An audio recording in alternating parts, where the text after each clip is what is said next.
America और Iran ने जंग खत्म करने के समझौते के मसौदे पर हस्ताक्षर कर दिए हैं।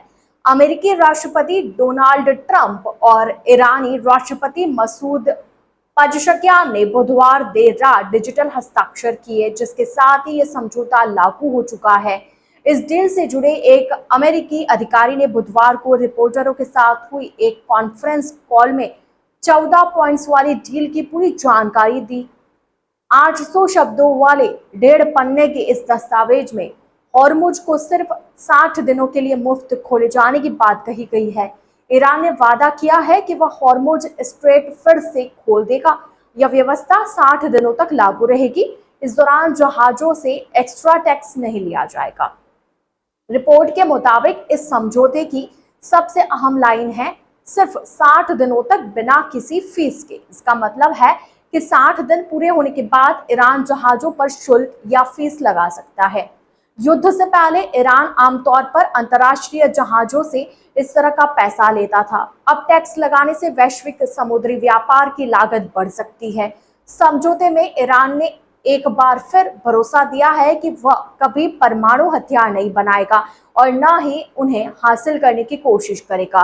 दस्तावेज में कहा गया है कि ईरान के पास पहले से मौजूद संवर्धित यूरेनियम भंडार का क्या किया जाएगा, इस पर दोनों देश मिलकर फैसला करेंगे। इसके लिए एक अलग व्यवस्था बनाई जाएगी, जिस पर आगे की बातचीत में सहमति बनेगी। फिलहाल न्यूनतम सहमति यह है कि इस संवर्धित सामग्री को ईरान के भीतर ही इस तरह बदला जाएगा कि उससे परमाणु हथियार बनाना संभव न रहे।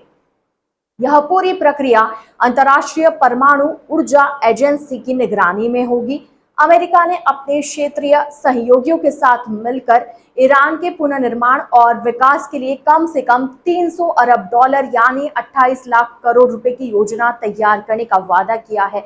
हालांकि यह पैसा तुरंत नहीं दिया जाएगा। पहले अमेरिका और ईरान को 60 दिनों के अंतिम समझौते पर पहुंचना होगा, जिससे कि यह तय होगा कि 300 अरब डॉलर का फंड कैसे बनाया जाएगा, पैसा कहां से आएगा और उसे किस तरह खर्च किया जाएगा। राष्ट्रपति ट्रंप पहले ही कह चुके हैं कि इस फंड में अमेरिका सीधे पैसा नहीं लगाएगा। हालांकि उन्होंने यह संभावना जरूर खुली छोड़ी कि खाड़ी देश जैसे सऊदी अरब, कतर और यूएई इस फंड के लिए पैसा उपलब्ध करा सकते हैं। जब अमेरिका और ईरान के बीच अंतिम समझौता हो जाएगा तो उसे संयुक्त राष्ट्र सुरक्षा परिषद के एक प्रस्ताव के जरिए मंजूरी दी जाएगी। इसका मतलब है कि अंतिम समझौता केवल अमेरिका और ईरान के बीच का राजनीतिक समझौता नहीं रहेगा, बल्कि उसे अंतर्राष्ट्रीय कानूनी मान्यता भी मिल जाएगी। एक्सपर्ट्स का मानना है कि इससे समझौते को मजबूती मिलेगी और ऐसे मामले में संयुक्त राष्ट्र सुरक्षा परिषद का समर्थन भी मिला था। हालांकि कई एक्सपर्ट्स को शक है कि यह चरण वास्तव में आएगा भी या नहीं।